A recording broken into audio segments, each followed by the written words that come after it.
ನಮಸ್ಕಾರ. G achiever ಕಾರ್ಯಕ್ರಮಕ್ಕೆ ಸ್ವಾಗತ. ನಾನು ದಿವ್ಯಶ್ರೀ. ಇವತ್ತಿನ ಜಿ ಅಚೀವರ್ ಕಾರ್ಯಕ್ರಮದಲ್ಲಿ ಭಾಗಿಯಾಗಿರುವಂತಹ ಮಹಿಳಾ ಸಾಧಕಿಯನ್ನ ನಿಮಗೆ ನಾನು ಪರಿಚಯ ಮಾಡಿಕೊಡ್ತಾ ಇದ್ದೇನೆ. ಸಮಾಜವೇ ನನ್ನ ಕುಟುಂಬ ಅಂತ ಹೇಳಿ ಕಳೆದ 25 ವರ್ಷಗಳಿಂದ ರಾಜಕೀಯ ಹಾಗೂ ಸಾಮಾಜಿಕವಾಗಿ ಸೇವೆಯನ್ನ ಸಲ್ಲಿಸ್ತಾ ಇರುವಂತಹ ಜ್ಯೋತಿ ಕೋವಿಯವರು ಇವತ್ತು ನಮ್ಮ ಕಾರ್ಯಕ್ರಮದಲ್ಲಿದ್ದಾರೆ. ಮೊದಲಿಗೆ ಅವರಿಗೆ ಕಾರ್ಯಕ್ರಮಕ್ಕೆ ಸ್ವಾಗತವನ್ನು ಕೋರೋಣ. ಮೇಡಮ್, ಕಾರ್ಯಕ್ರಮಕ್ಕೆ ಸ್ವಾಗತ. ನಮಸ್ಕಾರ. ಶ್ರೀಮತಿ ಜ್ಯೋತಿ ಕೋವಿ ಸಮಾಜ ಸೇವಕರು. ಸಾಗರದ ಹೊಸಗುಂದವಾರದ ಇವರು ಮಹಿಳಾ ಸಾಧಕಿ. ಶಿಕ್ಷಕಿಯಾಗೋ ಹಂಬಲ ಹೊಂದಿದ್ದ ಇವರು ಅಚಾನಕ್ಕಾಗಿ ರಾಜಕೀಯ ಕ್ಷೇತ್ರದಲ್ಲಿ ಸೇವೆ ಮಾಡೋ ಅವಕಾಶ ಸಿಕ್ತು. ಜನರ ಸೇವೆ ಮಾಡಬೇಕೆಂಬ ಹಂಬಲದ ಜೊತೆಗೆ ಸಮಾಜ ಸೇವೆ ಮಾಡ್ತಿದ್ದಾರೆ.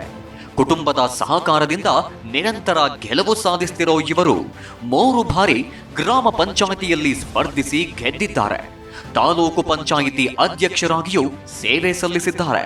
ಸುಮಾರು 25 ವರ್ಷಗಳ ಸುದೀರ್ಘ ರಾಜಕೀಯ ಜೀವನದಲ್ಲಿ ಕೇಂದ್ರ ಸರ್ಕಾರದಿಂದ ದೀನ್ ದಯಾಳ್ ಪ್ರಶಸ್ತಿ ಸೇರಿ ಹಲವು ಬಿರುದು ಸನ್ಮಾನಗಳು ಇವರನ್ನ ಅರಸಿ ಬಂದಿವೆ. ಹಿರಿಯರಾದ ಕಾಗೋಡು ತಿಮ್ಮಪ್ಪನವರಿಂದ ಸಂಪೂರ್ಣ ಸಹಕಾರದೊಂದಿಗೆ ಹಲವು ಜನಪರ ಯೋಜನೆಗಳನ್ನ ಮಾಡಿ ಜನರಿಂದ ಸೈ ಎನಿಸಿಕೊಂಡಿದ್ದಾರೆ. ಇವರಿಗೆ G Kannada news achievers award ನೀಡಿ ಗೌರವಿಸಲು ನಮಗೆ ಹೆಮ್ಮೆಯಾಗುತ್ತೆ.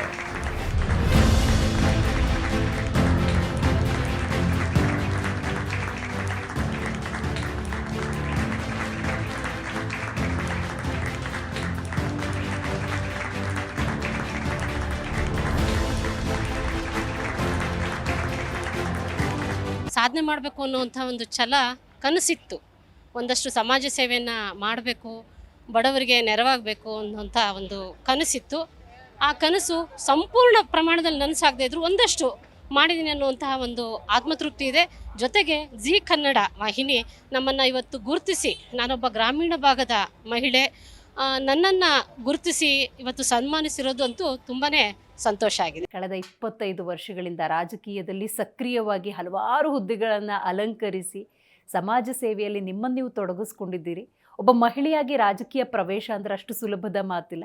ಬಟ್ ಏನಾದರೂ ಒಂದು ಪ್ರೇರಣೆ ಖಂಡಿತವಾಗ್ಲೂ ಇದ್ದೇ ಇರುತ್ತೆ. ಏನು ಹೇಳ್ತೀರಿ? ಏನು ಪ್ರೇರಣೆ ಆಯಿತು ನಿಮ್ಮ ಬದುಕಲ್ಲಿ ಅಂತ? ನಾನು 98ನೇ ಇಸ್ವಿಯಲ್ಲಿ ಮದುವೆ ಆಗಿ ಹೊಸಗುಂದ ಗ್ರಾಮಕ್ಕೆ ಬಂದೆ.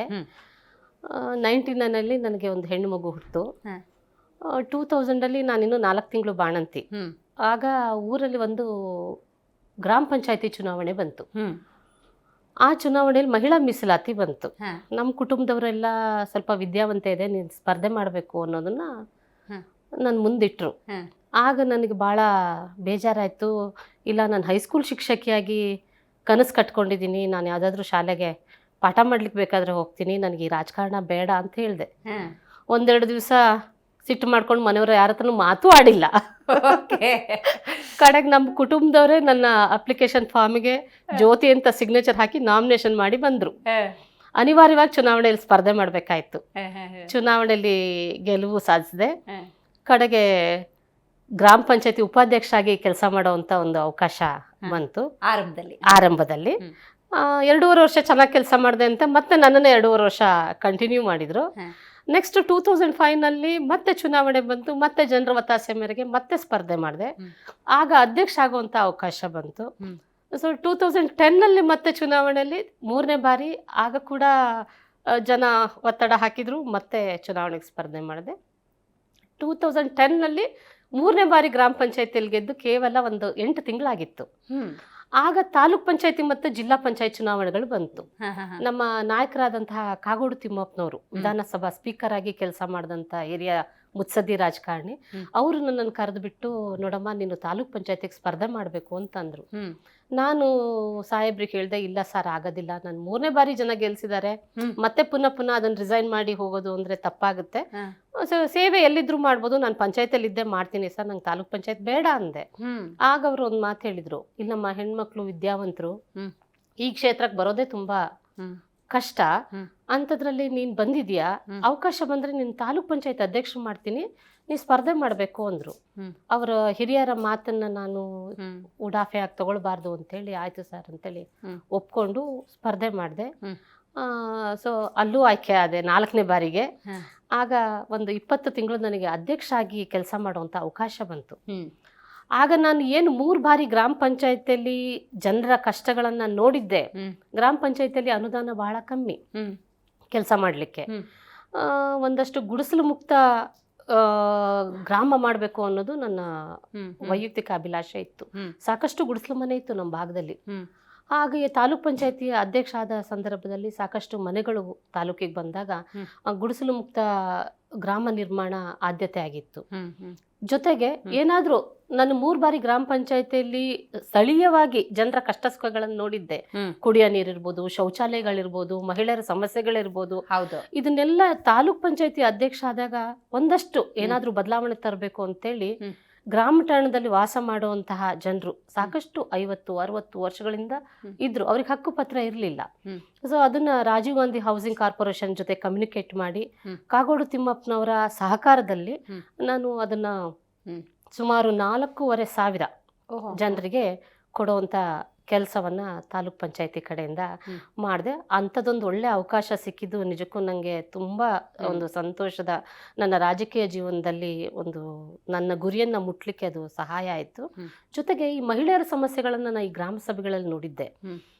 ಕುಡಿಯೋ ನೀರಿಗೆ ಕೇಳಬೇಕು ಅಂತ ಬಂದಿರ್ತಾರೆ, ಗ್ರಾಮ ಸಭೆಗಳಲ್ಲಿ ಗಂಡಸರದ್ದೇ ಮೇಲ್ಗೈ ಆಗಿರುತ್ತೆ. ಸೊ ಹೆಣ್ಮಕ್ಳಿಗೆ ವಾಯ್ಸ್ ರೈಸ್ ಮಾಡಕ್ ಆಗ್ತಾ ಇರಲಿಲ್ಲ. ಆಗ ಅದನ್ನ ಗಮನಿಸಿದ್ದೆ ನಾನು. ಹಾಗಾಗಿ ಮಹಿಳೆಯರಿಗೆ ಸಪ್ರೇಟ್ ಗ್ರಾಮ ಸಭೆಗಳನ್ನ ಇಡೀ ತಾಲೂಕಿನಾದ್ಯಂತ ಆರ್ಗನೈಸ್ ಮಾಡಿದೆ, ಪ್ರತ್ಯೇಕವಾಗಿ. ಅವಾಗ ಅವ್ರು ಮುಕ್ತವಾಗಿ ಮಾತಾಡಿದ್ರು.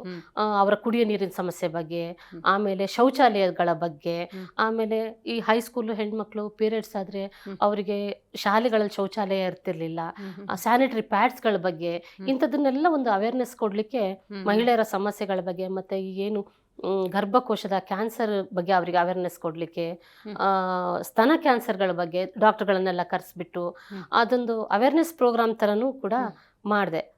ಹಾಗಾಗಿ ಮಹಿಳಾ ಗ್ರಾಮ ಸಭೆ ಜೊತೆಗೆ ಈ ಹಕ್ಕುಪತ್ರ ಕೊಟ್ಟಿದ್ದು, ಆಮೇಲೆ ನಮ್ಮ ಭೂಮಿ ನಮ್ಮ ತೋಟ ಅಂಥೇಳಿ ಉಳ್ಳೂರಿನಲ್ಲಿ ಕಾರೆಹೊಂಡ ಅಂಥೇಳಿ ಅಲ್ಲಿ ಸಂಪೂರ್ಣ ಹೆಚ್ಚಿನ ಜನಸಂಖ್ಯೆ ಪರಿಶಿಷ್ಟ ಜಾತಿ ಮತ್ತು ಪಂಗಡದವರಿದ್ರು. ಅವರಿಗೆ ತಲಾ 5 ಗುಂಟೆ ತೋಟ ನಿರ್ಮಾಣ ಮಾಡಲಿಕ್ಕೆ ಅಂಥೇಳಿ ಜಮೀನು ಕೊಡುವಂಥ ಕಾರ್ಯಕ್ರಮ ಕೂಡ ಅವತ್ತು ನಾನು ತಾಲೂಕ್ ಪಂಚಾಯತಿ ಅಧ್ಯಕ್ಷ ಆದಾಗ ಮಾಡಿದೆ. ಇದೆಲ್ಲದಕ್ಕೂ ನಮಗೆ ಬೆನ್ನ ಹಿಂದೆ ಆಶೀರ್ವಾದ ಮಾಡಿದವರು ನಮ್ಮ ನಾಯಕರಾದಂತಹ ಕಾಗೋಡು ತಿಮ್ಮಪ್ಪಾಜಿ ಅವರು. ಖಂಡಿತ. ಅವ್ರಿಗೆ ನಾನು ಯಾವತ್ತೂ ಆಭಾರಿಯಾಗಿದ್ದೀನಿ. ಖಂಡಿತ. ನಿಮ್ಮ ಬಾಲ್ಯ ಹಾಗೂ ಬದುಕು, ನಿಮ್ಮ ವಿದ್ಯಾಭ್ಯಾಸ, ನೀವು ನಿಮ್ಮ ಬದುಕನ್ನು ಕಟ್ಕೊಂಡಿದ್ದು ಹೇಗೆ, ನಿಮ್ಮ ಕುಟುಂಬದ ಬಗ್ಗೆ ತಿಳ್ಕೊಳ್ಳುವಂತಹ ಕುತೂಹಲ, ಇದ್ರ ಬಗ್ಗೆ ತಿಳಿಸ್ಕೊಡಿ. ನನ್ನ ಬಾಲ್ಯ, ನಾವು ನಮ್ಮ ತಾಯಿಗೆ ತುಂಬ ಮಕ್ಕಳು, 6 ಜನ ಮಕ್ಕಳು ನಾವು. ನಮ್ಮ ತಂದೆ ಸಣ್ಣ ವಯಸ್ಸಲ್ಲೇ ತೀರೋಗ್ಬಿಟ್ರು. ಹಾಗಂತ ನಮ್ಮ ತಾಯಿ ತುಂಬ ಸ್ಟ್ರಗಲ್ ಮಾಡಿ ನಮಗೆ ಒಳ್ಳೆ ವಿದ್ಯಾಭ್ಯಾಸ ಕೊಟ್ಟರು. ಒಳ್ಳೆ ಸ್ಕೂಲ್ಗಳಲ್ಲಿ ಓದಿಸಿದ್ರು, ಒಳ್ಳೆ ಕಾಲೇಜ್ಗಳಲ್ಲಿ ಓದಿಸಿದ್ರು. ಆದರೆ ನನಗೆ ಆಸಕ್ತಿ ಇದ್ದಿದ್ದು, ಅವತ್ತೇ ನನಗೆ ಆಸಕ್ತಿ ಇದ್ದಿದ್ದು ನಾನು ವಕೀಲರಾಗಬೇಕು ಅನ್ನೋದು ಭಾಳ ಕನಸಿತ್ತು. ಆದರೆ ನಮ್ಮ ತಾಯಿಗೆ ತುಂಬ ಕಷ್ಟ ಇತ್ತು. ನಾವು ತುಂಬ ಜನ ಮಕ್ಕಳು, ಓದಿಸೋದೆಲ್ಲ ತುಂಬ ಕಠಿಣ ಆಗಿತ್ತು ಅವರಿಗೆ. ಹಾಗಾಗಿ ಅವಾಗ ಸಾಗರದಲ್ಲಿ LLB ಕಾಲೇಜ್ ಇರಲಿಲ್ಲ, ಉಡುಪಿಗೆ ಹೋಗ್ಬೇಕಿತ್ತು. ಅಲ್ಲೆಲ್ಲ ಇಟ್ಟು ಓದ್ಸೋದು ಕಷ್ಟ ಆಗತ್ತೆ ಅಂತೇಳಿ ಸಾಮಾನ್ಯ ಡಿಗ್ರಿ ಮಾಡಿದ್ದೆ. ಆ ಕನಸು ನಂದು ಮದುವೆ ಆಗಿ ನಾನು 2 ಬಾರಿ ಚುನಾವಣೆಯಲ್ಲಿ ಗೆದ್ದ ಮೇಲೆ ಮತ್ತೆ ಚಿಗುರೊಡಿತ್ತು.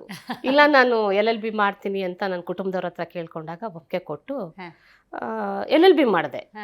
ನಾನು ಒಂದು ಮಗುವಿನ ತಾಯಿ ಆದಮೇಲೆ LLB ಮಾಡಿದೆ.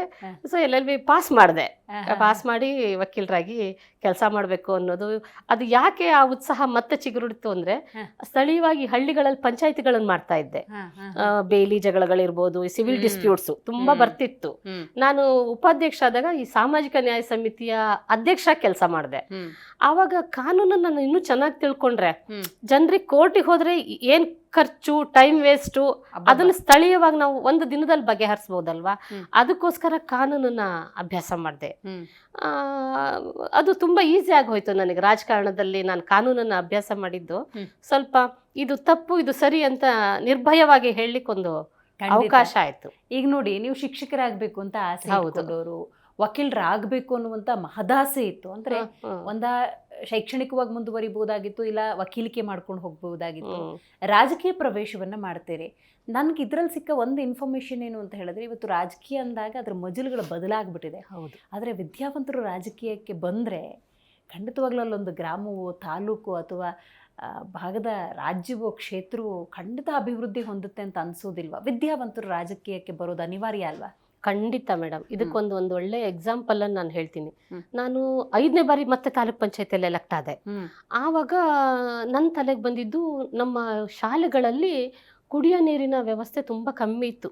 ಮಕ್ಕಳು ಎಲ್ಲೋ ಯಾರ್ದೋ ಮನೆ ಬಾವಿಯಿಂದನೋ ಅಥವಾ ಎಲ್ಲಿಂದನೋ ನೀರ್ ತಂದು, ಯಾರ್ದೋ ಮನೇಲಿ ಬಾವಿ ಇದ್ದಿದ್ದನ್ನ ನೀರ್ ತಂದು ಡ್ರಮ್ಗಳಲ್ಲಿ ತುಂಬಿಟ್ಟು ಕುಡಿಯೋ ವ್ಯವಸ್ಥೆ ಇತ್ತು. ನನಗೆ ಅನ್ಸೋದು, ನಾವು ಮೀಟಿಂಗ್ ಹೋದಾಗ, ಜಿಲ್ಲಾ ಪಂಚಾಯತಿ ಮೀಟಿಂಗ್ಗಳಲ್ಲಿ ಹೋದಾಗ ಎಲ್ಲ ಮಿನರಲ್ ವಾಟರ್ಗಳು ಬಾಟ್ಲುಗಳಲ್ಲಿ ನೋಡಿ. ನಮ್ಮ ಸ್ಕೂಲ್ ಮಕ್ಕಳು ಗ್ರಾಮೀಣ ಭಾಗದಲ್ಲಿ ಅವರಿಗೆ ಕಚ್ಚಾ ನೀರು, ಅದರಿಂದ ಸಾಕಷ್ಟು ರೋಗ ರುಜಿನಕ್ಕೆ ಒಳಗಾಗ್ತಾ ಇದ್ರು ಮಕ್ಕಳು. ಹೊಟ್ಟೆ ಆಬ್ಸೆಂಟ್ ತುಂಬಾ ಇತ್ತು, ಹಾಜರಾತಿ ಅಟೆಂಡೆನ್ಸ್ ಇರ್ತಿರ್ಲಿಲ್ಲ. ಆವಾಗ ಯೋಚನೆ ಮಾಡಿದೆ, ಏನ್ರಿಂದ ಈ ತರ ಮಕ್ಳಿಗೆ ಕಾಯಿಲೆ ಬರ್ತಾ ಇದೆ? ಅದು ಅತಿಸಾರ, ಬೇದಿ ಇರುವುದು, ಕೆಮ್ಮು, ಥಂಡಿ, ಜ್ವರ, ಇದೆಲ್ಲ ನೀರಿಂದ ಬರ್ತಾ ಇದೆ ಅಂತ ಒಂದು ರಿಪೋರ್ಟ್ ತಗೊಂಡೆ. ಸೊ ಆವಾಗ ಮಿನರಲ್ ವಾಟರ್ನೇ ನಮ್ಮ ಮಕ್ಳಿಗೆ ಯಾಕೆ ಕೊಡಬಾರ್ದು ಅನ್ನೋದೊಂದು ಯೋಚನೆ ಬಂತು. ಆಗ ನನಗೆ ಬಂದಂತಹ ತಾಲೂಕ್ ಪಂಚಾಯತಿ ಅನುದಾನದಲ್ಲಿ ಆಯ್ದ ಶಾಲೆಗಳಲ್ಲಿ ಜನಸಂಖ್ಯೆ ಹೆಚ್ಚು ಎಲ್ಲಿದೆ ಮತ್ತೆ ರಿಮೋಟ್ ಪ್ಲೇಸ್ ಅಂತ ಸ್ಕೂಲ್ಗಳಿಗೆ ಮಿನರಲ್ ವಾಟರ್ ಕೊಡ್ಲಿಕ್ಕೆ ಒಂದು ಪ್ರಪೋಸಲ್ನ ಜಿಲ್ಲಾ ಪಂಚಾಯತಿ ಕಳಿಸ್ಕೊಟ್ಟೆ. ಸಿಇಒ ಸಾರ ಸಗಟು ತಿರಸ್ಕಾರ ಮಾಡಿದ್ರು. ಇಲ್ಲ ಖರೀದಿಗೆ ಇದು ಬರೋದಿಲ್ಲ, ನೀವೇನಾದ್ರೂ ಡೆವಲಪ್ಮೆಂಟ್ ವರ್ಕೇ ಮಾಡ್ಬೇಕು, ಕನ್ಸ್ಟ್ರಕ್ಟೆಡ್ ಅಂದ್ರೆ ಕಟ್ಟಡ ನಿರ್ಮಾಣಕ್ಕೆ ಫಸ್ಟ್ ಆದ್ಯತೆ ಅಂದ್ರು. ಕಡೆಗೆ ಹೋದೆ ಅವ್ರ ಹತ್ರ, ನೇರವಾಗಿ ಹೋಗ್ಬಿಟ್ಟು, ಸರ್ ನೀವು ಮಿನರಲ್ ವಾಟರ್ ಕುಡಿಬೇಕು, ನಾನು ಮಿನರಲ್ ವಾಟರ್ ಕುಡಿತೀನಿ, ಯಾಕೆ ನಮ್ಮ ಬಡವ್ರ ಮನೆ ಮಕ್ಳು ಕುಡಿದ್ರೆ ಸರ್ಕಾರಕ್ಕೆ ನಾಚಿಕೆ ಆಗತ್ತಾ ಅಂತ ಕೇಳಿದೆ ನೇರವಾಗಿ. ಇದು ಒಳ್ಳೆ ಕಾರ್ಯಕ್ರಮ, ನೀವು ಇದನ್ನ ಅಪ್ರೂವಲ್ ಮಾಡಿ ಕೊಟ್ಟಿಲ್ಲ ಅಂದ್ರೆ ನಾನು ಪೋಷಕರ ಜೊತೆ ಮಕ್ಳ ಜೊತೆ ಇಲ್ಲಿ ಧರಣಿ ಕೂರ್ತೀನಿ ಅಂದೆ. ಆವಾಗ ಅವ್ರಿಗೆ ನನ್ನ ಕಳಕಳಿ ಅರ್ಥ ಆಯ್ತು. ನಾನೊಬ್ಳು ತಾಯಿಯಾಗಿ ಕೇಳ್ತಾ ಇದ್ದೀನಿ ನಿಮ್ಗೆ, ನನಗೂ 2 ಜನ ಮಕ್ಳಿದ್ದಾರೆ, ಸೊ ನೀವ್ ಇದನ್ನ ಅಪ್ರೂವಲ್ ಮಾಡ್ಬೇಕು ಅಂತಂದೆ. ಅವ್ರಿಗೆ ಅಂದ್ರೆ ಇವರ ಅರ್ಥ ಆಯ್ತು. ಕೊಟ್ರು. ಅದೇ ತರ ಕಂಪ್ಯೂಟರ್ ಕೂಡ ನಾನು ಗ್ರಾಮ ಪಂಚಾಯತಿಯಲ್ಲಿ ಇದ್ದಾಗ, ಯಾಕೆ ನಮ್ಮ ಮಕ್ಕಳು ಗ್ರಾಮೀಣ ಭಾಗದಲ್ಲಿರೋ ಮಕ್ಕಳು ಕಂಪ್ಯೂಟರ್ ಯಾಕೆ ಕಲಿಬಾರ್ದು ಅನ್ನೋ ಒಂದು ಯೋಚನೆ ಬಂದು ಕಂಪ್ಯೂಟರ್ಗಳನ್ನು ಕೊಟ್ವಿ. ಆ ಶಿಕ್ಷಕರಿಗೆ ತರಬೇತಿಗಾಗಿ BOಗೆ ಹತ್ರ ಹೇಳಿ ಅದನ್ನೂ ಮಾಡಿಸಿದ್ವಿ. ಆದ್ರೆ ಎಲ್ಲೋ ಒಂದ್ ಕಡೆ ನಮ್ಮ ಇಂಟೆನ್ಷನ್ ಏನೋ ಇರುತ್ತೆ, ಆದ್ರೆ ಅದನ್ನ ನಡ್ಸ್ಕೊಂಡು ಹೋಗೋರು ಸರಿಯಾಗಿ ಕೆಲವು ಕಡೆ ನಡ್ಸ್ಕೊಂಡು ಹೋಗಿಲ್ಲ. ಒಳ್ಳೆ ಶಿಕ್ಷಕರಿದ್ದಲ್ಲಿ ಚೆನ್ನಾಗಿ ಅದನ್ನ ನಡ್ಸ್ಕೊಂಡು ಹೋದ್ರು, ಕೆಲವು ಕಡೆ ಹಾಳು ಆಯ್ತು. ಖಂಡಿತವಾಗ್ಲೂ ಗೊತ್ತಾಯ್ತು. ಈಗ ನಿಮ್ಮ ಈ ರಾಜಕೀಯ ಜೀವನವನ್ನ ನೋಡಿದಾಗ ಒಂದು ಸದೃಢ ರಾಜಕೀಯವನ್ನ ನೀವು ನಡೆಸ್ತಾ ಇದ್ದೀರಿ, ಯಾಕಂದ್ರೆ ರಿಪೀಟೆಡ್ಲಿ ನಿಮ್ಮ ಗೆಲುವುಗಳು ಕಂಡು ಬರ್ತಾ ಇದೆ. ಬಟ್ ನಿಮ್ಮ ರಾಜಕೀಯ ಪ್ರವೇಶ ಅಂದಾಗ ಮನೆಯವರ ಒತ್ತಾಯವೋ ಅವರ ಒತ್ತಾಸೆಯೋ ಅಲ್ಲಿ ಬಲವಾಗಿತ್ತು, ಹಾಗಾಗಿ ನೀವು ರಾಜಕೀಯ ಪ್ರವೇಶ ಮಾಡ್ತೀರಿ. ಬಟ್ ರಾಜಕೀಯ ಹಿನ್ನೆಲೆ ಏನಾದರೂ ಇತ್ತಾ? ಹಿನ್ನೆಲೆ ನಮ್ಮ ಕುಟುಂಬಕ್ಕಿತ್ತು. ನಮ್ಮ ಸಣ್ಣತ್ತೆ ಸಣ್ಣ ಮಾವ ಎಲ್ಲ ಇದ್ರು. ಬಟ್ ನನ್ನ ಕುಟುಂಬದಲ್ಲಿ, ನನ್ನ ತಾಯಿ ಮನೆ ಕುಟುಂಬದಲ್ಲಿ ಆತರ ಯಾವ್ದು ಇರಲಿಲ್ಲ. ಬಟ್ ನಂಗೆ ರಾಜಕೀಯದ ಯಾವ ಗಂಧಗಾಳಿನೂ ಇರ್ಲಿಲ್ಲ. ಕಾಲೇಜಲ್ಲಿ ಇದ್ರಲ್ಲಿ ಸ್ವಲ್ಪ ಲೀಡರ್ಶಿಪ್ ಇತ್ತು ಅಷ್ಟೇ, ನಾಯಕತ್ವದ ಇದಿತ್ತು. ಕಾಲೇಜಲ್ಲಿ ಸೆಕ್ರೆಟರಿ ಆಗಿದ್ದೆ, ಆತರ ಎಲ್ಲ ಇತ್ತು. ಬಟ್ ಎಲ್ಲೂ ಕೂಡ ನಂಗೆ ರಾಜಕೀಯಕ್ಕೆ ಬರ್ಬೇಕು ಅಂತ ಅನ್ಸಿರ್ಲಿಲ್ಲ. ಗಂಡನ ಮನೆಯಲ್ಲಿ ಹೆಂಗದು ಅಂದ್ರೆ ರಾಜಕೀಯದ ನಂಟು ಹೆಂಗೆ ಅಂತ? ನಂಟು ಅದೇ, ನಮ್ಮ ಸಣ್ಣತ್ತೆ ತಾಲೂಕ್ ಪಂಚಾಯತಿ ಉಪಾಧ್ಯಕ್ಷರಾಗಿದ್ರು, ನಮ್ಮ ಮಾವ ಪ್ರಧಾನರಾಗಿದ್ರು. ಖಂಡಿತವಾಗ್ಲು ಆ ನಂಟಲ್ಲಿ ಸ್ವಲ್ಪ ನನಗೆ ಖಂಡಿತವಾಗ್ಲು. ಇನ್ನು ಬಹಳ ಮುಖ್ಯವಾಗಿ ಮಹಿಳೆಯರು, ಒಬ್ಬ ಮಹಿಳೆಯಾಗಿ ಗ್ರಾಮ ಮಟ್ಟದಲ್ಲಿ ಅಧ್ಯಕ್ಷರಾಗೋ ಅಥವಾ ಅಲ್ಲೊಂದು ಸದಸ್ಯರಾಗೋ ಇದ್ರೆ ಎಷ್ಟರ ಮಟ್ಟಿಗೆ ಲಾಭ ಅಂತ ಅನ್ಸುತ್ತೆ ಆ ಭಾಗದ ಹೆಣ್ಮಕ್ಳಿಗೆ? ಖಂಡಿತವಾಗೂ ಲಾಭ. ಯಾಕೆಂದ್ರೆ ಈ ಮೀಸಲಾತಿ ಬಂದ್ ಕೂಡ್ಲೇನೆ ಒಂದಷ್ಟು ವರ್ಗ ಮೂಗ್ ಮುರಿತಾರೆ, ಅಯ್ಯೋ ಮಹಿಳಾ ಮೀಸಲಾತಿ ಅಂತೆ, ಮಹಿಳೆ ಮೀಸಲಾತಿ, ಅಧ್ಯಕ್ಷರು ಬಂತು, ಜಿಲ್ಲಾ ಪಂಚಾಯತಿ ಬಂತು, ತಾಲೂಕ್ ಯಾವ್ದು ಬಂದ್ರು ಮಹಿಳೆಯರಂತೆ ಅಂತ. ಆದ್ರೆ ಅಲ್ಲೂ ಕೂಡ ಸಕ್ಸಸ್ಫುಲ್ ಮಹಿಳೆಯರು ಇದ್ದಾಗ ಜನ ಒಪ್ಕೊಳ್ತಾರೆ. ಈಗ ನಮ್ಮನ್ನೆಲ್ಲ ರಿಪೀಟೆಡ್ ಆಗಿ ಅದೇ ಜನನೇ ಗೆಲ್ಸಿದ್ದು, ಮಹಿಳೆ ಆಗಿ ಇವ್ರು ಕೆಲಸ ಮಾಡ್ತಾರೆ ಅಂತ. ನಾನು 2 ಸರಿ ಜನರಲ್ ಕ್ಯಾಟಗರಿಯಲ್ಲಿ ಗೆದ್ದಿದ್ದೀನಿ. ನಾನು ಮೀಸಲಾತಿಯಲ್ಲಿ ಕೇವಲ 3 ಸರಿ ಗೆದ್ರೆ 2 ಸರಿ ಜನರಲ್ ಕ್ಯಾಟಗರಿಯಲ್ಲಿ ಗೆದ್ದಿದ್ದೀನಿ. ಹಾಗಾಗಿ ಜನ ನಮ್ಮನ್ನ ಮೀಸಲಾತಿ ದೃಷ್ಟಿಯಲ್ಲಿ ನೋಡೋದೇ ಇಲ್ಲ. ಒಳ್ಳೆ ಕೆಲಸ ಮಾಡ್ತಾರೆ ಅಂದ್ರೆ ಖಂಡಿತವಾಗ್ಲೂ ಕೋಆಪರೇಟ್ ಮಾಡ್ತಾರೆ. ನಿರಂತರವಾಗಿ ನೀವು ಗೆಲುವನ್ನ ಸಾಧಿಸ್ತೀರಿ ಅಂದ್ರೆ ನಿಮ್ಮ ಕೆಲಸಗಳೇ ಇದಕ್ಕೆಲ್ಲ ಕಾರಣ. ಈಗ ಗ್ರಾಮ ಪಂಚಾಯತಿ ಅಧ್ಯಕ್ಷರಾಗಿದ್ದಾಗ, ತಾಲೂಕು ಪಂಚಾಯತಿ ಅಧ್ಯಕ್ಷರಾಗಿದ್ದ ಸಂದರ್ಭದಲ್ಲಿ ನೀವು ನೆನಪು ಮಾಡಿಕೊಳ್ಳುವಂತಹ ಪ್ರಮುಖ ಘಟನೆಗಳು, ಪ್ರಮುಖ ಬದಲಾವಣೆಗಳು, ಅಭಿವೃದ್ಧಿಗೆ ನರೇಗಾ ಇವತ್ತೇನು ದೊಡ್ಡ ಡಿಸ್ಪ್ಯೂಟ್ ಅಲ್ಲಿ ಇದೆ ಅಲ್ಲ, ರಾಮ್ಜಿ MGNREG, ಅವತ್ತು MGNREG ಫಸ್ಟ್ ನಮ್ಮ ತಾಲೂಕಿಗೆ ಬಂತು. ಅಂದ್ರೆ ಫಸ್ಟ್ ವರ್ಷ ಇಂಟ್ರೊಡ್ಯೂಸ್ ಆಯ್ತು. ಆವಾಗ ನಾನು ಐ ಥಿಂಕ್ ಸದಸ್ಯರಾಗಿದ್ನೇನೋ ಪಂಚಾಯತಿ, ಸರಿಯಾಗಿ ನೆನಪಿಲ್ಲ. ಅದನ್ನ ಸವಾಲಾಗಿ ತಗೊಂಡ್ವಿ ನಾವು. ಆಯ್ತು, ನಾವು ಲೇಬರ್ ಅಂದ್ರೆ ಪ್ಯೂರ್ಲಿ ಲೇಬರ್ ಇಂದ ಕೆಲಸ ಮಾಡ್ಬೇಕಾಗಿತ್ತದು, NMR ಹಾಕ್ಬಿಟ್ಟು ಅದನ್ನ ತಗೊಂಡ್ವಿ. ನಮ್ಮ ಪಂಚಾಯತಿಯಲ್ಲಿ ಹೆಚ್ಚಿನ ತಾಲೂಕಲ್ಲೇ ನಾವು 2ನೇ ಪ್ಲೇಸಲ್ಲೂ ಏನೋ ಇದ್ವಿ, 2-3 ಪ್ಲೇಸಲ್ಲಿ ಇದ್ವಿ. ನೆಕ್ಸ್ಟ್ ನಮಗೊಂದು ಯೋಚನೆ ಬಂತು, ಬರೀ ಮಣ್ಣು ಕೆಲಸ ಮಾಡಿದ್ರೆ ಈ ವರ್ಷ ಮಳೆ ಬಂದ್ರೆ ತೊಳೆದೋಗುತ್ತೆ, ಇದು ಪರ್ಮನೆಂಟ್ ಸ್ಟ್ರಕ್ಚರ್ ಯಾಕೆ ಕೊಡಬಾರ್ದು ಅಂತೇಳಿ ವೆರಿ ಫಸ್ಟ್ ಟೈಮ್ ಸಾಗರ ತಾಲೂಕಿನ ಹೊಸೂರು ಪಂಚಾಯತಿಲಿ ಜಲ್ಲಿ ರಸ್ತೆ ಕಾಮಗಾರಿನ ನರೇಗಾ ಸ್ಕೀಮ್ ಅಲ್ಲಿ ಮಾಡಿದ್ವಿ. ಅದೊಂದು ನನಗೆ ತುಂಬಾ ಒಂದು ಖುಷಿಯಾದಂತ ವಿಚಾರ.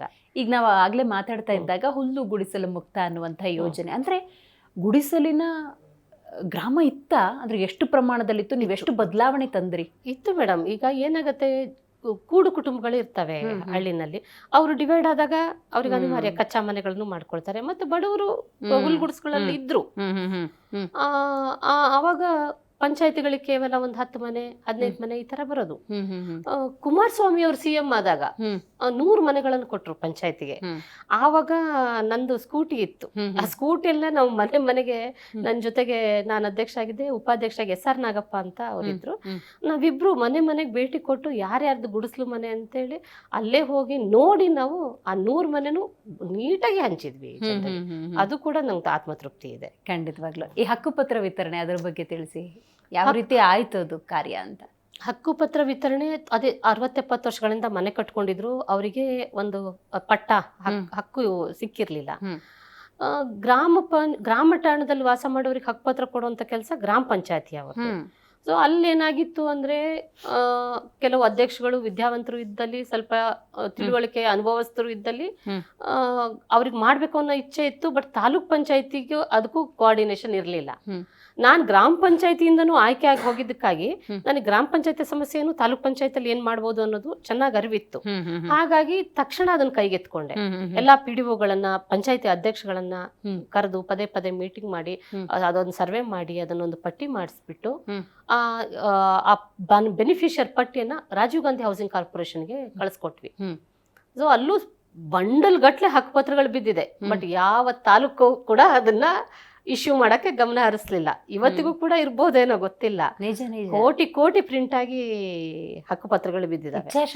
ಇಚ್ಛಾಶಕ್ತಿ ಇಲ್ಲ. ಕಡೆಗೆ ನೋಡೋಣ ಅಂತ ಒಂದು 30-40 ಫಸ್ಟ್ ಪ್ರಪೋಸಲ್ ಕಳಿಸಿದ್ವಿ. ಅಪ್ರೂವಲ್ ಆಗಿ ಬಂದ್ಬಿಡ್ತು.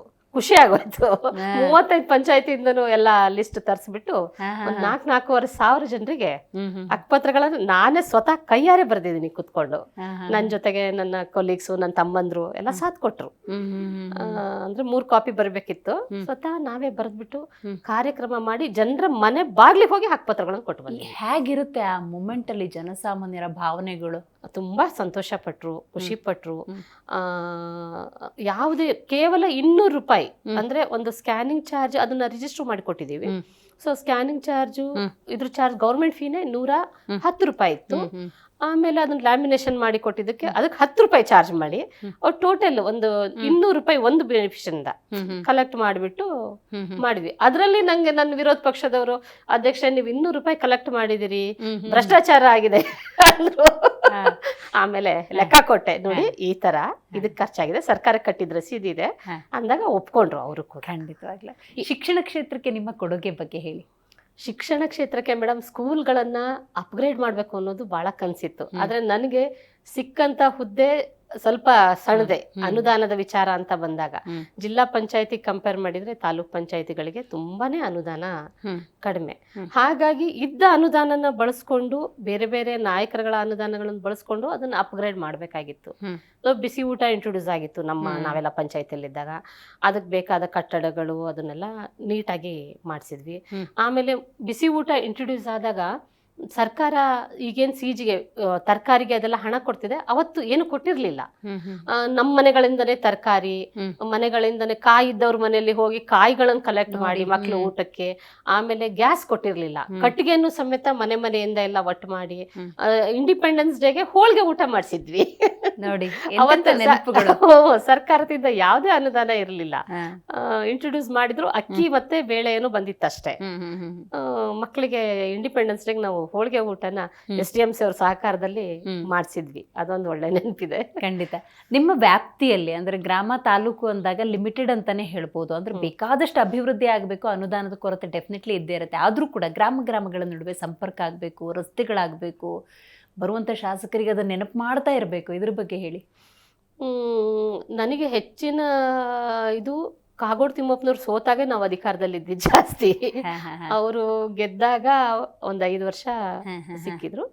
ಆದ್ರೆ ಅವ್ರ ಇಚ್ಛಾಶಕ್ತಿ ಇತ್ತಲ್ಲ, ಅವ್ರು ಸೋತ್ರು ಕೂಡ ಗೆದ್ದ MLA ಅಷ್ಟೇನೆ ಪವರ್ಫುಲ್ ಆಗಿ ಇದ್ರು ನಮ್ಮ ತಾಲೂಕಲ್ಲಿ. ಹಾಗಾಗಿ ಅವ್ರ ಜೊತೆಗೆ ಕಮ್ಯುನಿಕೇಟ್ ಮಾಡ್ಬಿಟ್ಟು ರಸ್ತೆ ಸಂಪರ್ಕಗಳು, ಅಲ್ಲಿ ಏನಾಗಿತ್ತು, ನಮ್ಮೂರಲ್ಲಿ ನಮ್ಮನೆಗೆ ಹೋಗ್ಲಿಕ್ಕೆ ದಾರಿ ಇರ್ಲಿಲ್ಲ. ನಾನು ನನ್ನ ಮಗಳು ಗರ್ಭಿಣಿ ಇದ್ದಾಗ ಇದು ದಾಟಬೇಕು ಅಂದ್ರೆ ಈ ವಿ ಶೇಪಿಂದು ಉಣಗ್ಲು ಅಂತ ಹೇಳ್ತಾರೆ, ಅದನ್ನ ಹಾಕ್ತಿದ್ರು. ಅದನ್ನ ಹಿಂಗ್ ನಾನ್ ದಾಟಬೇಕಾದ್ರೆ ನನ್ನ ಹೊಟ್ಟೆಗೆ ಒತ್ತಿ ನನಗೆ ನೋವಾಗ್ತಿತ್ತು, ದಾಟೋದ್ ಕಷ್ಟ ಆಗ್ತಿತ್ತು. ಅಂಥದನ್ನೆಲ್ಲ ನಾ ಪ್ರಾಕ್ಟಿಕಲ್ ಆಗಿ ನೋಡಿದ್ದೆ. ಸೊ ನಾ ಎಲೆಕ್ಷನ್ ಅಲ್ಲಿ ಗೆದ್ಮೇಲೆ ಫಸ್ಟ್ ಆದ್ಯತೆನೆ ರಸ್ತೆ ಕೊಡ್ಬೇಕು ಅಂತೇಳಿ ಸಾಕಷ್ಟು ಸಂಪರ್ಕ ರಸ್ತೆಗಳನ್ನು ಮಾಡಿದ್ವಿ. ಖಂಡಿತವಾಗ್ಲು. ಇನ್ನು ನಿಮ್ಮ ಸಾಂಸ್ಕೃತಿಕ ಸೇವೆ ಬಗ್ಗೆ ಹೇಳಿ. ಸಾಂಸ್ಕೃತಿಕ ನನಗೆ ಕಾಲೇಜ್ ಡೇಸ್ ಅಲ್ಲಿಂದನೂ ಸ್ವಲ್ಪ ನಾಟಕಗಳಲ್ಲಿ ಅಭಿನಯಿಸೋದು, ಆಮೇಲೆ ನೃತ್ಯಗಳಲ್ಲಿ ಇದ್ರಲ್ಲಿ ಸ್ವಲ್ಪ ಸಕ್ರಿಯವಾಗಿದ್ದೆ ನಾನು. ಕಡೆಗೆ ಈ ರಾಜಕೀಯ ಕ್ಷೇತ್ರಕ್ಕೆ ಬಂದ್ಮೇಲೆ ಅದೆಲ್ಲೋ ಸ್ವಲ್ಪ ಕಮರ್ ಹೋಯ್ತು.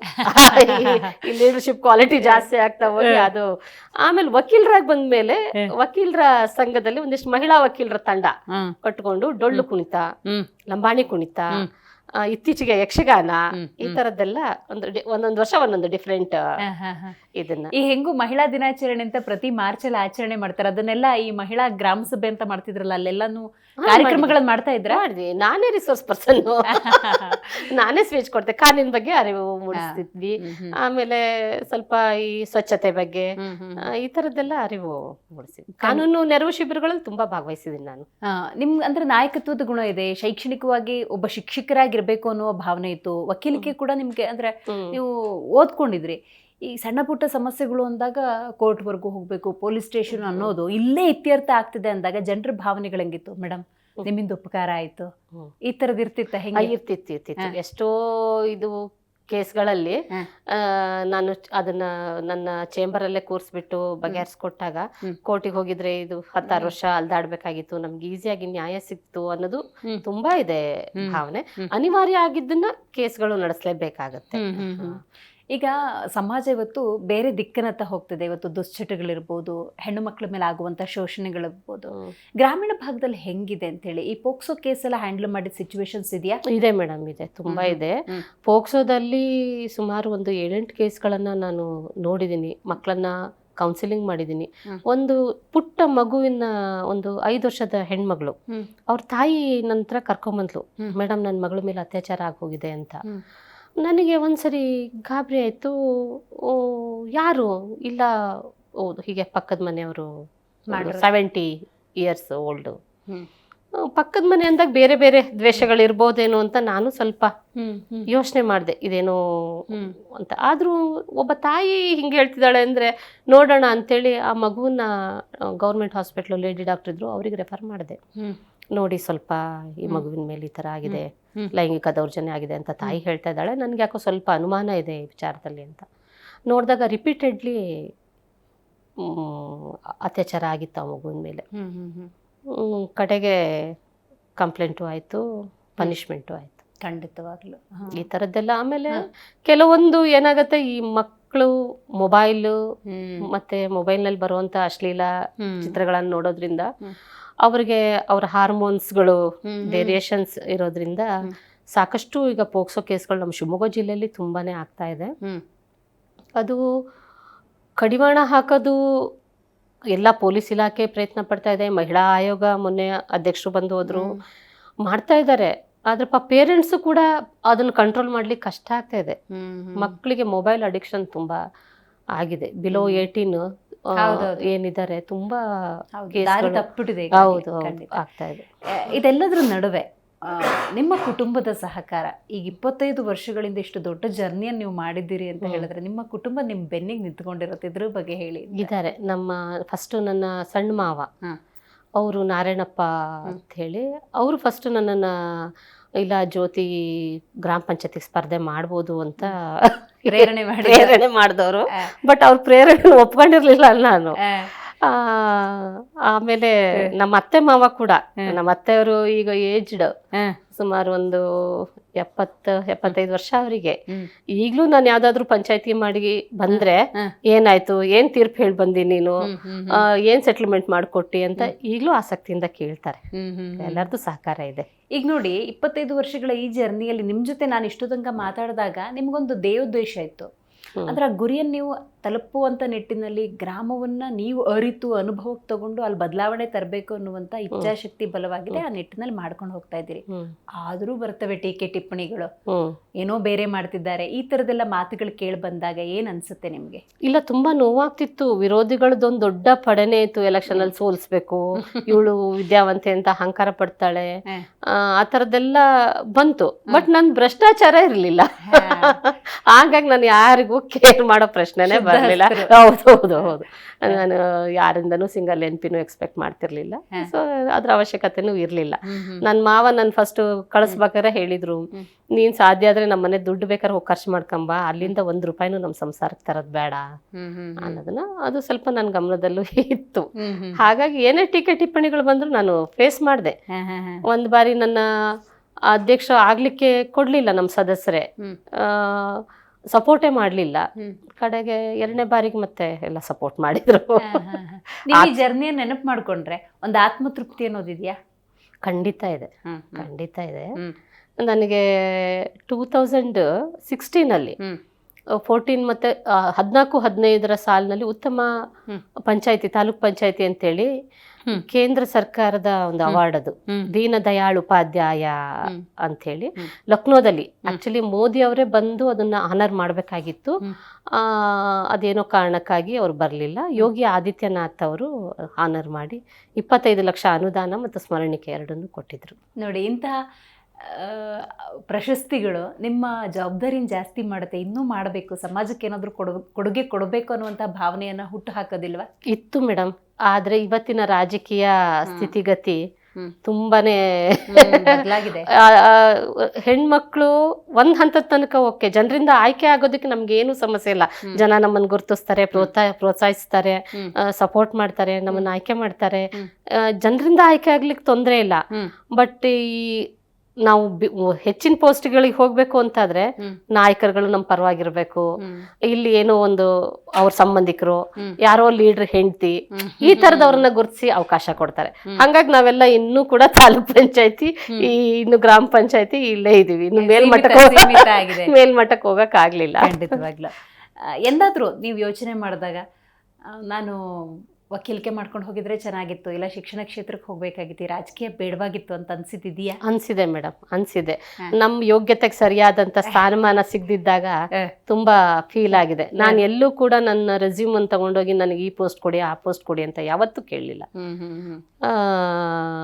ಆದ್ರೆ ಅವರು ಕೂಡ ಗುರ್ತಿಸೋಕೆ ಒಂದ್ ಹಂತದ ತನಕ ನನಗೆ ಕಾಗೋಡು ಸಾಹೇಬ್ರಿದ್ದಾಗ ಅರಣ್ಯ ಭೂಮಿ ಸಕ್ರಮೀಕರಣ ಸಮಿತಿ ಸದಸ್ಯರಾಗಿ ಅವಕಾಶ ಕೊಟ್ಟಿದ್ರು. ನಾನು ಕೆಲಸ ಮಾಡಿದೆ. ಈ ಕಳೆದ 5 ವರ್ಷದಿಂದ ನನಗೆ ಯಾವುದೇ ಹುದ್ದೆ ಇಲ್ಲ. ನಾನು ಏನೂ ಇಲ್ಲ. ಆದ್ರೆ ವಕಾಲತ್ ಏನು ವಕೀಲ್ ವೃತ್ತಿಯಲ್ಲಿ ನಾನು ಜನರಿಗೆ ನ್ಯಾಯ ಕೊಟ್ಟುಕೊಳ್ತಾ, ಜನ ಅಲ್ಲೇ ಬರ್ತಾರೆ, ಜನರ ಸಂಪರ್ಕದಲ್ಲಿ ಇದ್ದೀನಿ. ಹೌದು, ಈಗಲೂ ನಿಮ್ಮನ್ನ ನೆನಪಿಸ್ಕೊಡು, ನಿಮ್ಮ ಸೇವೆಗಳನ್ನು ನೆನಪಿಸ್ಕೊಡು, ನಿಮ್ಮ ಯೋಜನೆಗಳು ಆ ಟೈಮಲ್ಲಿ ಇದ್ದಾಗ ನೋಡಿದೀವಿ. ಎಷ್ಟೆಲ್ಲ ಕೆಲಸ ಮಾಡೋದ್ರಿಂದ ಗ್ರಾಮದ ಜನ ಬಂದು ಮಾತಾಡ್ತಾರೆ ಮೇಡಮ್. ಖಂಡಿತ. ಎಲ್ಲೋ ನಾನು ಯಾವ್ದಾವ್ದೋ ಊರಿಗೆ ಹೋದಾಗ ಬಸ್ಸಲ್ಲಿ ಪಕ್ಕ ಕೂತು ಒಂದು ಹೆಣ್ಮಗಳು, ಜ್ಯೋತಿ ಆಂಟಿ ನೀವು ನನಗೆ ಹಾಸ್ಟೆಲ್ ಸೀಟ್ ಕೊಟ್ಟಿದ್ರಿ, ನಾನೀಗ ಹಿಂಗಾಗಿದ್ದೀನಿ, ನಾನು PC ಆಗಿದ್ದೀನಿ, ನಾನು ಈ ತರ ನಾನು ಟೀಚರ್ ಆಗಿದ್ದೀನಿ ಅಂತ ಹೇಳ್ತಾರಲ್ಲ ಮೇಡಮ್. ನನ್ಗೆ ಗೊತ್ತಿರಲ್ಲ ಅವ್ರು ಯಾರು ಅಂತಾನೆ. ಎಲ್ಲೋ ಬಸ್ಸಲ್ಲಿ ನನ್ ಪಕ್ಕ ಕೂತಿರ್ತಾರೆ, ಇನ್ನೆಲ್ಲೋ ಕಾಣ್ತಾರೆ, ರೋಡಲ್ಲಿ ಸಿಗ್ತಾರೆ. ಆವಾಗ ಆ ಹೆಣ್ಮಕ್ಳು ಖುಷಿಯಿಂದ ಒಂದ್ಸರಿ ನನಗೆ ಇಂಥದೇ ಒಂದ್ ಸಂದರ್ಭ ಎದುರಾಯ್ತು. ನನ್ನ ಮಗಳಿಗೆ ಮೆಡಿಕಲ್ ಸೀಟ್ ಆದಾಗ ನನಗೆ ಸ್ವಲ್ಪ ಕಷ್ಟ ಆಯ್ತು. ಅವಳು ಫೀಸ್ ತುಂಬೋದು, ಒಂದೇ ದಿವಸಕ್ಕೆ ಸೀಟ್ ಅನ್ನೋಸ್ ಆಗೋಯ್ತು. ಆವಾಗ ನಾನು ನನ್ನ ಹತ್ರ ಇರೋ ಗೋಲ್ಡ್ ಅನ್ನ ಪ್ಲೆಡ್ಜ್ ಮಾಡ್ಬೇಕು ಅಂತ ಹೇಳಿ ಒಂದು ಫೈನಾನ್ಸ್ ಇದಕ್ಕೆ ಹೋದೆ. ಅಲ್ಲಿ ನನ್ನ ಹತ್ರ ಇರೋ ಗೋಲ್ಡ್ ಅಷ್ಟು ಕೊಟ್ಟೆ, ನನಗೆ ಬೇಕಾದ ಹಣಕ್ಕೆ ಅದು ಅಡ್ಜಸ್ಟ್ ಆಗ್ಲಿಲ್ಲ. ಆವಾಗ ಅದನ್ನ ಅಲ್ಲಿ ಮ್ಯಾನೇಜರ್ ಹಾಕುತ್ತ ಹುಡುಗಿ, ಅವಳು ನನ್ನ ಕಣ್ಣಲ್ಲಿ ಒಂದ್ ಹನಿ ನೀರ್ ಬಂದಿದ್ದನ್ನು ಗಮನಿಸಿದ್ಲು. ನಂಗೆ ನೋವಾಯ್ತು, ಅಯ್ಯೋ ಹೆಂಗ್ ಮಾಡೋದು, ದುಡ್ಡು ಅಡ್ಜಸ್ಟ್ ಮಾಡ್ಬೇಕಲ್ಲ ಈಗ ಅಂತ. ಆವಾಗ ಅವಳು ಬಂದು, ಮೇಡಮ್ NSS ಕ್ಯಾಂಪಿಗೆ ಬಂದು ನೀವು ಸ್ಪೀಚ್ ಮಾಡಿದ್ರಿ, ನಿಮ್ದು ಚೆನ್ನಾಗಿದೆ ಪರಿಚಯ, ನಾನು ಈ ಗೋಲ್ಡಿಗೆ ಇನ್ನೂ ಜಾಸ್ತಿ ದುಡ್ಡು ಕೊಟ್ಬಿಟ್ಟು ಕೊಡ್ತೀನಿ ಡೋಂಟ್ ವರಿ ಅಂತ ಅಂದ್ಲು. ನಾ ನೋಡಿ, ಎಲ್ಲೋ ನೀವೆಂದೋ ಮಾಡಿದ ಕಾರ್ಯ ಎಲ್ಲಿ ಕಾಯುತ್ತೆ. ಅವತ್ತು ತುಂಬಾ ನಂಗೆ ಸಾರ್ಥಕತೆಯ ಅನುಭವ ಆಯ್ತು, ಖುಷಿ ಆಯ್ತು. ಎಲ್ಲೋ ಒಂದ್ ಕಡೆ ನಾವ್ ಯಾರಿಗೋ ಮಾಡಿದ ಉಪಕಾರ ನಮ್ಗೆ ಇಲ್ಲಿ ಕೈ ಹಿಡಿತು. ಖಂಡಿತವಾಗ್ಲು. ಮುಂದಿನ ಗುರಿ ಏನ್ ಇಟ್ಕೊಂಡಿದ್ದೀರಿ ಮೇಡಮ್? ಮುಂದಿನ ಗುರಿ ಈಗ ಸ್ವಲ್ಪ ನಾನು ನನ್ನ ಮಕ್ಕಳ ವಿಚಾರದಲ್ಲಿ ಜವಾಬ್ದಾರಿಯಲ್ಲಿ ಸಕ್ರಿಯವಾಗಿದ್ದೀನಿ, ವಕಾಲತ್ತು ವಕೀಲಿಕೆ ವೃತ್ತಿ ಮಾಡಿಕೊಂಡು. ನೆಕ್ಸ್ಟ್ ಒಂದು ಟ್ರಸ್ಟ್ ಅನ್ನ ಮಾಡಿಬಿಟ್ಟು ಸಮಾಜ ಸೇವೆಯಲ್ಲಿ ಸಂಪೂರ್ಣ ತೊಡಗಿಸ್ಕೋಬೇಕು ಅಂತ ಯೋಚನೆ ಮಾಡಿದೀನಿ. ಇನ್ನೊಂದು 4-5 ವರ್ಷದ ನಂತರದಲ್ಲಿ ಆದಷ್ಟು ಸೆಮಿನಾರ್ಗಳನ್ನು ಕಂಡಕ್ಟ್ ಮಾಡಿ ಪೋಕ್ಸೋ ಅವೇರ್ನೆಸ್ ಬಗ್ಗೆ, ಖಂಡಿತ. ಆಮೇಲೆ ಏನು ಈ ಹೆಣ್ಣು ಮಕ್ಕಳ ಯೂಟ್ರಸ್ ಕ್ಯಾನ್ಸರು, ಈ ತರ ಸ್ತನ ಕ್ಯಾನ್ಸರು, ಇದ್ರ ಬಗ್ಗೆ ಒಂದು ಅವೇರ್ನೆಸ್ ಕ್ಯಾಂಪ್ಗಳನ್ನು ಮಾಡೋದು, ಈ ತರದ್ದೆಲ್ಲ ಸ್ವಲ್ಪ ರಾಜಕೀಯದಿಂದ ಹೊರಗಿರೋದೇ ಬೆಟರ್ ಅನ್ನಿಸ್ತಾ ಇದೆ. ಹೌದು, ಇನ್ನು ಹೆಚ್ಚಿನ ರೀತಿಯಲ್ಲಿ ಜನರನ್ನು ತಲುಪಬಹುದು ಅಂತ. ಇದು ಒಂಥರ ನಿಸ್ವಾರ್ಥ ಸೇವೆ ಆಗುತ್ತೆ, ಅದಕ್ಕೋಸ್ಕರ ಆ ತರದ್ ಯೋಚನೆ ಇದೆ, ನೋಡ್ಬೇಕು. ಖಂಡಿತವಾಗ್ಲು. ಸಮಾಜಕ್ಕೆ ನಿಮ್ಮ ಸಂದೇಶ ಏನು ಈ ಕಾರ್ಯಕ್ರಮದ ಮೂಲಕ ಅಂತ? ಸಮಾಜಕ್ಕೆ ಮಹಿಳಾ ಮೀಸಲಾತಿ, ಮಹಿಳೆಯರು ಅಂದ ಕೂಡಲೇ ಒಂದ್ ರೀತಿಯ ಮೂಗು ಮುರಿಯೋ ಸಂದರ್ಭಗಳಿದೆ. ಆದ್ರೆ ಹೆಣ್ಮಕ್ಳು ಇನ್ನು ಯಾವ್ದಕ್ಕೂ ಈಗ ನಿಮ್ಮನ್ನ ನೋಡಿದ್ರೆ ಗೊತ್ತಾಗಲ್ವೇ, ನೀವ್ ಈ ಸ್ಥಾನದಲ್ಲಿ ಕುತ್ಕೊಂಡು ನನ್ ಕ್ವಶನ್ ಮಾಡ್ತಾ ಇದ್ದೀರಿ. ಯಾವ ಇದ್ರಲ್ಲಿ ಕೂಡ ಇವತ್ತು ಹೆಣ್ಮಕ್ಳು ಏನು ಕಮ್ಮಿ ಇಲ್ಲ. ಮಹಿಳೆಯರನ್ನ ಆದಷ್ಟು ಗೌರವಯುತವಾಗಿ ರಾಜಕಾರಣ ಕ್ಷೇತ್ರದಲ್ಲಿ ನಡ್ಸ್ಕೊಳ್ಬೇಕು. ಮತ್ತೆ ಬರೀ ಅವ್ರ ಸಂಬಂಧಿಗಳು, ಅವ್ರ ಹೆಂಡತಿ, ಈ ತರದನ್ನ ದಯವಿಟ್ಟು ಕುಟುಂಬ ರಾಜಕಾರಣನ ಬಿಟ್ಟು ಅವಕಾಶ ಸಿಗಬೇಕು. ಎಲ್ಲರಿಗೂ ಕೂಡ ಒಂದು ಅವಕಾಶ ಕೊಟ್ಟು ಸಮಾಜಕ್ಕೆ ಅವ್ರನ್ನ ಬಳಕೆ ಮಾಡಬೇಕು. ಅವಾಗ ಹೊಸ ಹೊಸ ಯೋಚನೆಗಳು, ಹೌದು ಹೌದು, ಹೊಸಬ್ರಿಗೂ ಅವಕಾಶ ಸಿಗುತ್ತೆ, ಹೊಸ ಯೋಚನೆಗಳು ಬರ್ತವೆ, ಸಮಾಜದಲ್ಲಿ ಬದಲಾವಣೆ ಸಾಧ್ಯ. ಹೊಸದಾಗಿ ಅಂದ್ರೆ ಅವ್ರಿಗೇನು ಮಾಡ್ಬೇಕು ಅನ್ನೋ ಉತ್ಸಾಹ ಕೂಡ ಇರುತ್ತೆ. ಆತರ ಕುಟುಂಬ ರಾಜಕಾರಣದಿಂದ ಬಂದ್ರೆ ಏನಾಗುತ್ತೆ, ಹೈಡ್ ಮಾಡ್ತಾರ ಅವ್ರನ್ನ, ನೀನ್ ಅದ್ ಮಾಡ್ಬಾರ್ದು, ನೀನ್ ಇದು ಮಾಡ್ಬಾರ್ದು ಅಂತ. ಫ್ರೀ ಹ್ಯಾಂಡ್ ಇರೋದಿಲ್ಲ. ಇವತ್ತಿನ ಕಾರ್ಯಕ್ರಮದಲ್ಲಿ ನೀವು ಭಾಗಿಯಾಗಿ ನಿಮ್ಮ ಬದುಕನ್ನು ನಮ್ಮ ಜೊತೆ ಹಂಚಿಕೊಂಡಿದ್ದಕ್ಕಾಗಿ ಧನ್ಯವಾದಗಳು. ಸೊ ನೋಡಿದ್ರಲ್ಲ ವೀಕ್ಷಕರೇ, ಮಹಿಳಾ ಸಾಧಕರಾಗಿರುವಂತಹ ಜ್ಯೋತಿ ಕೋವಿಯವರು ಇವತ್ತು ನಮ್ಮ ಕಾರ್ಯಕ್ರಮದಲ್ಲಿ ಭಾಗಿಯಾಗಿದ್ದರು. 25 ವರ್ಷಗಳ ಸುದೀರ್ಘ ರಾಜಕೀಯ ಜೀವನ, ಒಂದೆರಡ ಹಲವಾರು ವಿಚಾರಗಳನ್ನು ಇವತ್ತು ಉಲ್ಲೇಖ ಮಾಡಿದ್ದಾರೆ. ವಿಶೇಷವಾಗಿ ಮಹಿಳೆಯರ ಬಗ್ಗೆ ಮಾತಾಡಿದ್ರು. ಮಹಿಳೆಯರ ಸಬಲೀಕರಣ ಆಗಬೇಕು, ಮುಂದೆ ಬರಬೇಕು, ಸಮಾಜದಲ್ಲಿ ಅತ್ಯುನ್ನತ ಸ್ಥಾನವನ್ನು ಅಲಂಕರಿಸಬೇಕು, ಅದಕ್ಕೆ ಸಮಾಜ ಸಹಾಯವನ್ನು ನೀಡಬೇಕು ಅಥವಾ ಸಹಕಾರವನ್ನು ಕೊಡಬೇಕು ಅನ್ನುವಂಥ ಅತ್ಯುತ್ತಮ ಸಂದೇಶವನ್ನು ನೀಡಿದ್ದಾರೆ. ನೋಡ್ತಾ ಇರಿ ಜಿ ಕನ್ನಡ ನ್ಯೂಸ್, ಸತ್ಯವೇ ಸುದ್ದಿಯ ಜೀವಾಳ.